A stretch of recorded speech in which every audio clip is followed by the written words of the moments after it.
Hello friends, welcome to Delight IAS. मैं Srishti NCERT summary programme में आप सभी का फिर से स्वागत करती हूं। तो आज हम पढ़ेंगे क्लास 11th की एनसीईआरटी भूगोल, जिसका हमारा चैप्टर फर्स्ट होगा भूगोल एक विषय के रूप में।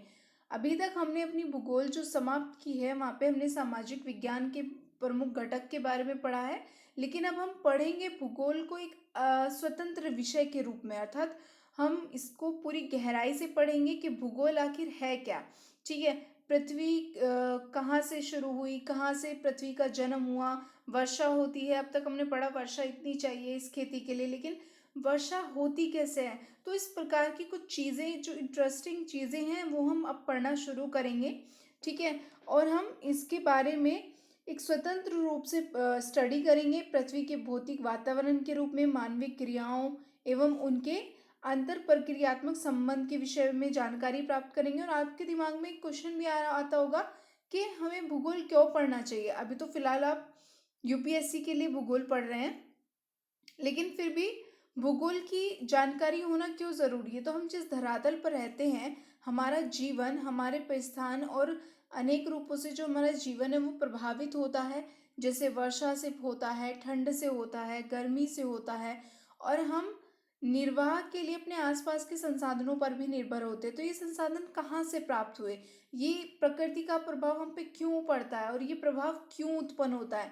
तो इस तरह की चीज़ें हम अब पढ़ेंगे क्लास 11th की भूगोल में। ठीक है, अब आपको एक सेकंड क्वेश्चन ये आना चाहिए कि भूगोल है क्या।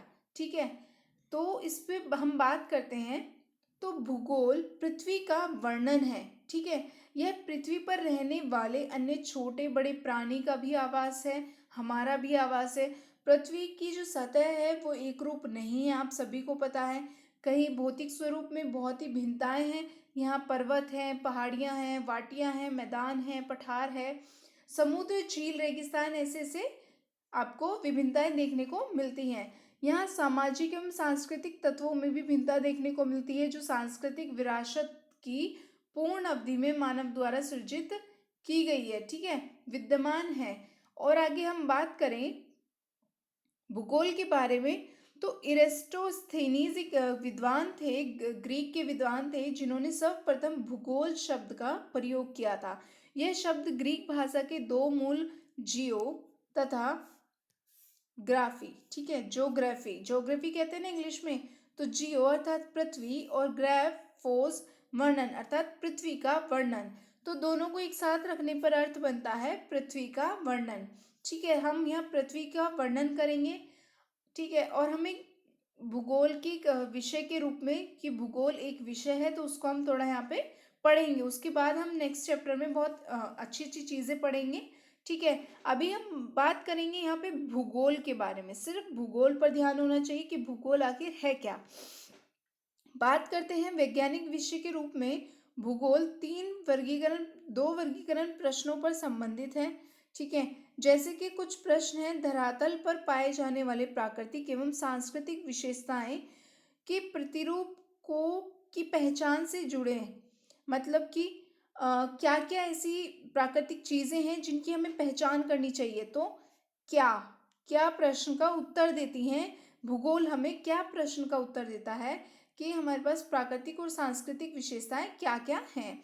वहीं दूसरा प्रश्न है कि पृथ्वी पर जो भौतिक सांस्कृतिक तत्वों का वितरण है वो कहाँ कहाँ है।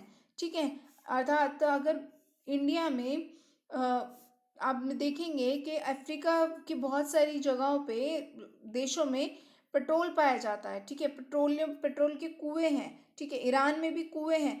तो इस पर अफ्रीका में हीरा बहुत पाया जाता है, लेकिन इंडिया में आपको बस एक पन्ना, एक दो खान मिलेंगी जहाँ पे पाया जाता है। तो हमें कहाँ से प्राप्त पता चल रहा है कि कह सकते हैं कि अफ्रीका कहाँ पे है। ठीक है, वहीं हम देखेंगे ईरान कहाँ पे है। तो हमें कहाँ से पता चल रहा है, हमें भूगोल से पता चल रहा है। तो भूगोल हमें क्या बताता है कि कौन से तत्व, भौतिक तत्व कहाँ कहाँ वितरित हैं। तो यह एक इस प्रश्न का भी उत्तर हमें देता है। वहीं बात करें भौगोलिक समाकलन विषय के रूप में, तो भौगोलिक संश्लेषणात्मक विषय है। भूगोल जो है वो भौगोलिक संश्लेषणात्मक विषय है। ठीक है, जो क्षेत्रीय संश्लेषण का प्रयास करता है और इतिहास का जो लिखा हुआ संश्लेषण है, अर्थात जो इतिहास से शुरू हुई है पृथ्वी भूगोल का, इतिहास की बातें हैं कि पृथ्वी का कैसे सृजन हुआ है, ब्रह्मांड में ग्रह कैसे बने हैं, तो इन सब का इतिहास से इतिहास का भी लिखा जुखा सब कुछ बताता है। इसके उपागम की जो प्रकृति है वो समग्रात्मक होती है। यह इस तथ्य को मानता है कि विश्व एक परस्पर निर्भर तंत्र है, अर्थात हम एक दूसरे पर निर्भर हैं। यदि अलग अलग देश हैं, इंडिया है, अफ्रीका की केन्या है, नेरो मतलब बहुत सारी, अर्जेंटीना है, ऑस्ट्रेलिया है, ठीक है, और भी है, रूस है, तो सभी कुछ ना कुछ चीज़ों से, छोटी ना भले ही दूर दूर है लेकिन एक दूसरे पर निर्भर तो ज़रूर है। तो विश्व एक परस्पर निर्भर तंत्र है।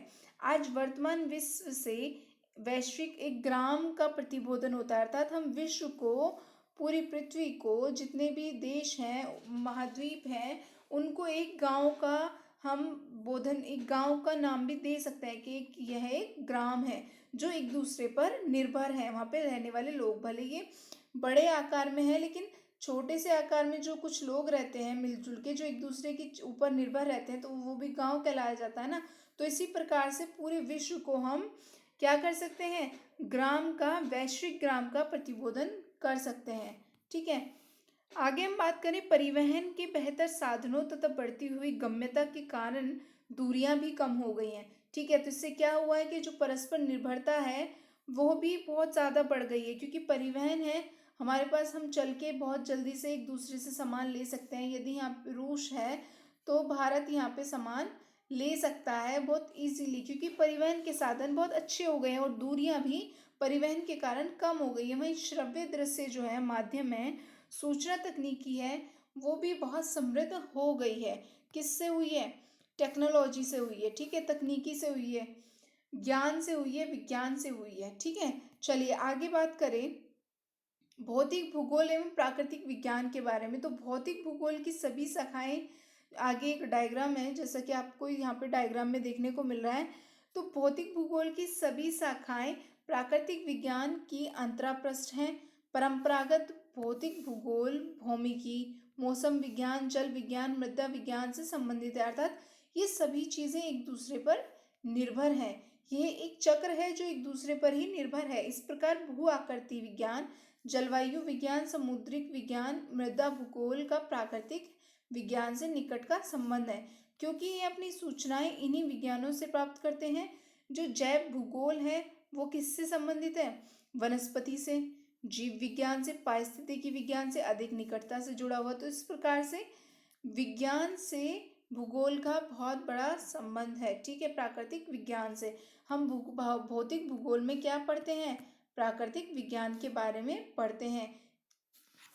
कुछ विज्ञान जैसे केमिस्ट्री है ये तो मानव रूपी है, ठीक है, लेकिन वहीं फिजिक्स है ये भी मानव रूपी है, लेकिन फिर भी जो भौतिक भूगोल है वो प्राकृतिक विज्ञान को समझने में हमें सहायता देता है। अर्थात वर्षा कैसे हो रही है ये मनुष्य ने तो नहीं की ना अपने आप, ये प्रकृति द्वारा हुई है ना। पहाड़ कैसे बने, तो ये पहाड़ किसी इंसान ने मिट्टी का ढेर लगा के तो नहीं बनाए ना, ये प्रकृति द्वारा बनाए गए हैं। तो इस प्रकार से भौतिक भूगोल प्राकृतिक विज्ञान को समझने की का हमें सहायता करता है। ठीक है, एक तरह से हम इजी लैंग्वेज में बोल सकते हैं कि भौतिक भूगोल प्राकृतिक विज्ञान को समझने में हमें सहायता देता है। ठीक है, आगे ये डायग्राम आप एक बार ज़रूर देख लीजिएगा, भौतिक भूगोल के क्षेत्र। ठीक है, आप थोड़ा जूमिंग करके देख लीजिएगा, अच्छे से समझ में आएगा। भूगोल एवं सामाजिक विज्ञान के बारे में हम बात करें, डायग्राम से ही समझ में आ जाएगा। तो रेखा चित्र में दिखाया गया है प्रत्येक सामाजिक विज्ञान का भूगोल की एक शाखा के अंतरापृष्ठ संबंध है, अर्थात इनर कोर से जरूर कहीं ना कहीं संबंध होता है। भूगोल और इतिहास में अंतर संबंध का विवरण पहले ही दिया जा चुका है। प्रत्येक विषय का एक दर्शन होता है जो उस विषय के मूल आधार होता है। ठीक है, दर्शन किसी विषय को जड़ प्रदान करके उसमें क्रम से विकास की प्रक्रिया को स्पष्ट करता है। जैसे कि आधार हम बात करें, मनुष्य का आधार हम बात करते हैं आदि मानव, उससे भी पहले हम एक बंदर से देखते हैं कि ठीक है एक बंदर था, ठीक है, उससे हमें वो हमारे पूर्वज है। ये आगे बढ़ के थोड़ा चलने शुरू किया, उसके बाद इसने थोड़ा और विकास किया मानव ने, उसके बाद इसने आग जलानी सीखी, ठीक है, फिर उसने खाना पकाना सीखा, तो इसका आधार क्या है? हमारे पूर्वज बंदर, ठीक है। मतलब बोला जाता है इस प्रकार से कि मानव के जो पूर्वज हैं वो कहीं ना कहीं ये रह चुके हैं। तो इस प्रकार से एक एग्जाम्पल दिया है मैंने। तो कहीं ना कहीं जो एक किसी भी विषय का एक दर्शन होता है, एक आधार होता है जो आगे उसके विकास की प्रक्रिया को स्पष्ट करता है। वहीं हम बात करें भौगोलिक चिंतन का इतिहास, इस प्रकार भौगोलिक चिंतन का इतिहास भूगोल की मात्र शाखा के रूप में सर्वत्र पाठ्यक्रम में सम्मिलित किया गया है। सामाजिक विज्ञान के सभी विषय यथा समाजशास्त्र, राजनीतिक विज्ञान, अर्थशास्त्र, सभी ये विषय हम यथार्थता का इनमें अध्ययन करते हैं। भूगोल की सभी शाखाएं सामाजिक भूगोल, राजनीतिक भूगोल, आर्थिक भूगोल, जनसंख्या का भूगोल, अधिवास भूगोल आदि विषयों से घनिष्ठता से जुड़ा है, क्योंकि इनमें क्या होता है, प्रत्येक में स्थानिक विशेषताएं हमें देखने को मिलती है। तो इस प्रकार से हमारा भूगोल का चैप्टर है, भूगोल एक विषय है, ठीक है। हम क्योंकि आप ध्यान में रखिएगा, दिमाग में बोर मत होइएगा, भूगोल एक विषय के रूप में, तो हमें ये समझना है कि भूगोल एक विषय के रूप में क्या समझाता है, हमें क्या सिखाता है, हमें क्यों पढ़ना है। तो ये चीज़ आपको दिमाग में लेके ये पढ़ना है, सुनना है, ठीक है। वहीं हम बात करें भूगोल की शाखाओं के बारे में, तो भूगोल की शाखाओं में भौतिक भूगोल, ठीक है। भौतिक भूगोल में आपको देखने को मिलेगा, यहाँ से आ जाइए, भौतिक भूगोल में हम समझ लेते हैं जलवायु का विज्ञान, जल विज्ञान, मृदा भूगोल, भू आकृति विज्ञान, ठीक है। सेकंड है हमारा भूगोल की शाखाओं में सिद्धांत एवं दर्शन शास्त्र, जो समझाता है भौगोलिक चिंतन के बारे में, मानव पारिस्थितिकी, भू एवं मानस पारस्परिक क्रिया के बारे में। वहीं दूसरा हम समझेंगे भूगोल की शाखा में विधि एवं तकनीक के बारे में, जो समझाता है मानचित्र कला, ठीक है। एक चैप्टर हमने पढ़ा था अपनी पुरानी एनसीईआरटी क्लासेस में, मानचित्र, मानचित्र से हमें कितना ज्ञान प्राप्त होता है। वहीं मात्रात्मक तकनीक हमें समझ में आती है। आगे क्षेत्रीय सर्वेक्षण के बारे में भी हम भूगोल से ही पता करते हैं कि कौन सा क्षेत्र कहाँ पे है, वो मानचित्र से ही कहीं ना कहीं एक दूसरे से जुड़े हुए हैं, ठीक है। क्षेत्रीय सर्वेक्षण विधि से क्या जुड़ा है, सूचना, भू सूचना, जीआईएस और जीपीएस, LIS, ठीक है। तो ये कुछ ये जीपीएस वगैरह है जो हमें, आपको मैप भी आप यूज़ करते होंगे, तो मैप भी किस में आता है, भूगोल में आता है। चूंकि आपके पास ज्ञान है कि आपके पास मैप है, तो आप इजीली किसी भी जगह जा सकते हैं और किसी को भी ट्रैक भी कर सकते हैं। जीपीएस के द्वारा ट्रैकिंग होती है ना, जीपीएस लगा दे तो पता चल जाता है कि आपका वाहन कहाँ पे जा रहा है, ठीक है। तो इस प्रकार से ये सब चीज़ें किससे जुड़ी हुई हैं, भूगोल से। वहीं बात करें मानव के बारे में, मानव भी भूगोल में आता है, ठीक है। मानव का विकास, मानव का जन्म, हर चीज़ एक ज्ञान है, विज्ञान है। इसको समझने के लिए हमें किसकी ज़रूरत है, भूगोल की ज़रूरत है। यदि हम यहाँ पे, जैसे आपने इंडियंस का कलर देखा है, ब्रिटिश होता है, वहीं जो रशिया लोग हैं या फ्रांस के लोग हैं, इंग्लैंड के लोग हैं, उनका इतना वाइट कलर कैसे होता है, तो उसके पीछे भी भूगोल है, ठीक है। तो हर चीज़ के पीछे भूगोल कहीं ना कहीं छिपा होता है, जिसको हम पढ़ रहे हैं, समझ रहे हैं। तो मानव सामाजिक एवं सांस्कृतिक रूप, जनसंख्या एवं बस्ती, आर्थिक रूप से भूगोल से जुड़ा हुआ ज़रूर कहीं ना कहीं है, ठीक है। चलिए आगे पढ़ते हैं। भौतिक भूगोल और इसका महत्व हम देखें, भौतिक भूगोल और इसका महत्व हम देखें तो भौतिक भूगोल में भूमंडल, वायुमंडल, हम जो पढ़ते हैं उसके बारे में हम बात करेंगे। भूगोल में हम भूमंडल के बारे में पढ़ते हैं, हमने पहले भी पढ़ा है भूमंडल में क्या क्या आता है, जीव जंतु प्राणी जात आते हैं, ठीक है, वनस्पति जात आते हैं। वायुमंडल में आपको बादल, वर्षा, हवा, ये सब देखने को मिलती है। वहीं वायुमंडल में हवा, इसकी बनावट, वायुमंडल की बनावट, संरचना, तत्व, कौन कौन सी गैसें हैं, जलवायु का तापक्रम कैसा है, वायु दाब क्या है, ठीक है। तो इस प्रकार से हम वायुमंडल में पढ़ते हैं। वहीं जलमंडल के बारे में हम पढ़ते हैं कि जल के अंदर भी एक अलग जीव है, एक जीवन है जलमंडल के अंदर भी, और जैव मंडल के अंदर हम इन सब चीज़ों को मिलाकर पढ़ते हैं, जिसमें जीव, जलमंडल, वायुमंडल, भूमंडल तीनों आते हैं। हम पहले भी इसको पढ़ चुके हैं, तो ज़्यादा डिटेल में नहीं जाएंगे। आगे आने वाले जो चैप्टर होंगे हम उसमें बहुत अच्छे तरीके से पढ़ेंगे। वहीं मिट्टियाँ मृदा निर्माण प्रक्रिया के माध्यम से निर्मित होती हैं। भौतिक भूगोल में बहुत महत्व है मिट्टी का, और तथा मूल चट्टान जो होती है वो जलवायु, जैविक प्रक्रिया एवं कालावधि पर निर्भर होती हैं। जैसे ये पहाड़ बने हैं, चट्टान बने हैं, तो इनके पीछे क्या कारण है, वो भी हम भौतिक भूगोल से ही जान सकते हैं। तापमान तथा वर्षा, वनों के घनत्व एवं घास प्रदेशों की गुणवत्ता यह सुनिश्चित करता है भौतिक भूगोल। वहीं भारत में मानसूनी वर्षा कृषि आवर्तन प्रणाली को गति भी प्रदान करती है। तो वर्षा कैसे होती है ये भी हम भौतिक भूगोल से ही जानेंगे। ठीक है, भौतिक भूगोल हमें ये सब समझने में बहुत ही मदद करता है। हम संसाधनों के भंडार समुद्र का अध्ययन भी करते हैं। भौतिक भूगोल में वह मछली एवं अन्य समुद्री भोजन के अतिरिक्त खनिजों की दृष्टि से भी संपन्न है, जैसे कि मैग्नीज हो गया। ठीक है, भारत ने बहुत सी टेक्नोलॉजी डेवलप कर ली है जिससे वो मैग्नीज निकाल निकाल रहा है समुद्र तल से। ठीक है, और मृदा एक नवीनीकरण पुनः स्थापनीय संसाधन है जो अनेक आर्थिक क्रियाओं जैसे कृषि को प्रभावित करती है। मिट्टी की उर्वरता प्रकृति को से निर्धारित होती है और संस्कृति से प्रेरित होती है। ठीक है, तो मृदा है, पौधे, पशु और सूक्ष्म जीवाणु के धारक जो भी हैं वो जीव मंडल के लिए आधार प्रदान करते हैं। ठीक है, और जीव मंडल किसके लिए ज़रूरी है? सभी प्राणीजात लोगों के लिए ज़रूरी है, वो छोटे से या बड़ा हो। ठीक है, छोटा हो या बड़ा प्राणीजात हो, सभी के लिए ज़रूरी है। भौतिक भूगोल प्राकृतिक संसाधनों के मूल्यांकन एवं प्रबंधन से संबंधित विषय के रूप में विकसित हो रहा है और इस उद्देश्य की पूर्ति हेतु भौतिक पर्यावरण एवं मानव के मध्य संबंध को समझना बहुत ही आवश्यक है। भौतिक एवं पर्यावरण संसाधन प्रदान करता है। जो भौतिक भूगोल है भौतिक पर्यावरण संसाधन प्रदान करता है एवं मानव इन संसाधनों का उपयोग करते हुए अपने आर्थिक एवं सांस्कृतिक विकास सुनिश्चित करता है। लेकिन क्या है कि ज़रूरी नहीं है कि मानव इसका सही तरीके से यूज कर रहा है, उपयोग कर रहा है।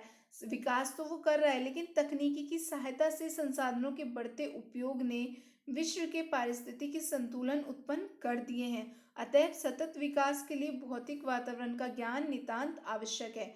तो आपको समझ में आ रहा है, सतत विकास के लिए आप सोचो, अगर आपको ये नॉलेज ही ना हो कि आप किसी जगह पर खुदाई कर रहे हैं और वहाँ की मिट्टी कमज़ोर है, वहाँ की संरचना जो मिट्टी है वो कमज़ोर है और वहाँ पे खुदाई करने से आसपास की जो बिल्डिंग्स हैं उनको भी दिक्कत हो सकती है, तो आप तो वहाँ पे तबाही मचा देंगे ना। तो आपको भौतिक वातावरण, जैसे कि अभी केदारनाथ के पास कुछ घरों में मेरे को नाम नहीं याद आ रहा है उस जगह का, तो वहाँ पे घरों में दरारें आ गई। ठीक है, तो वहाँ पे क्या था कि वहाँ पे हाईवे बनाए जा रहे थे, रोड बनाए जा रहे थे, डैम बनाए गए हैं। तो यदि आपको उस जगह की नॉलेज ही नहीं होगी कि वो कितना सेंसिबल जगह है, कितनी कमज़ोर जगह है, और आप पे वहाँ धुआंधार करे जा रहे हो, आप वहाँ पे डेवलपमेंट के चक्कर में लगे पड़े हो, लेकिन उससे क्या हो रहा है, वहाँ पे जो रहने वाले लोग हैं, जो प्रकृति है, जो वहाँ पे वन्य जीव हैं, उन सबको बहुत हानि हो रही है। तो यदि आप विकास कर रहे हैं, सतत विकास करना चाहते हैं, तो आपको भौतिक वातावरण का ज्ञान बहुत ही ज़रूरी है, जो भौतिक भूगोल के महत्व को रेखांकित करता है। तो ये था हमारा चैप्टर कि हमें भूगोल क्यों पढ़ना चाहिए। ठीक है, भूगोल एक विषय के रूप में क्यों ज़रूरी है हमारे जीवन में। आई होप कि मैं एक समरी के रूप में आपको बहुत अच्छे से समझा पाई होंगी। ठीक है, चलिए, थैंक यू फॉर वॉचिंग। और आप हमारा टेलीग्राम ज्वाइन करें, delight IAS for this video PDF and quiz, जो आपकी UPSC प्रीलिम्स 2023 की तैयारी को बूस्ट करने के लिए बहुत हेल्प करेगा, आपके कॉन्फिडेंस को डेवलप करेगा। चलिए, थैंक यू।